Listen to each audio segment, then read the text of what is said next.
There are many different techniques and methods that can be used for setting up your own bioactive vivarium in order to create an established, self-sustaining biome with proper functionality. To begin, you will need to decide whether or not you want to create an optional false background. A false background is typically created with spray foam and various wood pieces to replicate a naturalistic background for your tank. You start by spray foaming the background of your tank while incorporating and arranging wood pieces, adding texture to your background. Once you applied your spray foam, you can then begin to press your substrate of choice into the background of your spray foam until it is cured. I personally prefer tree fern fiber, for this looks most natural. Once the spray foam has set, you can then begin to vacuum away all of the excess remaining substrate and move on to the next step. The second step for building your bioactive vivarium will be creating your drainage layer. It is best to do this about a week after your spray foam has cured. I prefer using lava rock for this, but many hobbyists utilize egg crate.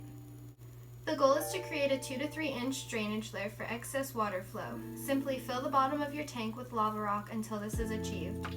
Once you have your drainage layer, you will then begin to cover your drainage layer with garden mesh to prevent the soil from mixing into the drainage layer. Once that is complete, you can then begin adding your substrates of choice. I personally prefer Josh's Frogs ABG mix, for this is a blend of organic bioactive substrates that contain beneficial fungi for your tank to establish. A good substrate is an important foundation for introducing new plants to your vivarium while keeping them nourished and hydrated. A good rule of thumb is 4 to 8 quarts for every 10 gallons used. After adding in your substrate of choice, you can then begin incorporating different types of plants and decorations into your tank. It is best to use a combination of small and medium plants such as begonias, marcrovias, and bromeliads. These help add variety, depth, and contrast to your setup. You can also use a variety of moss such as sphagnum or peat moss, along with vines, wood features, and other decorations to add a naturalistic appeal.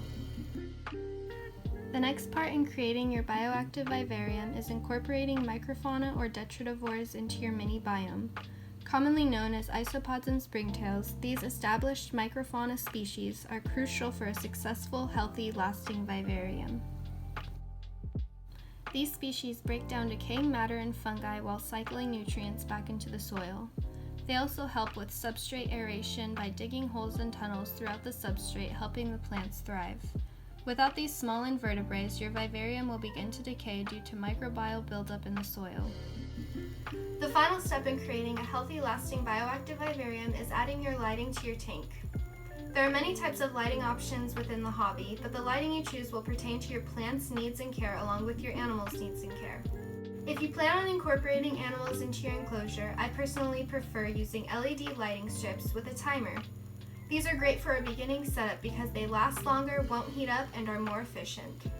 Creating a well-functioning, self-sustaining bioactive vivarium can be a bit intimidating at first. But with a little patience and effort, you can create an everlasting, beautiful enclosure filled with flourishing plants and animals to enjoy for years to come.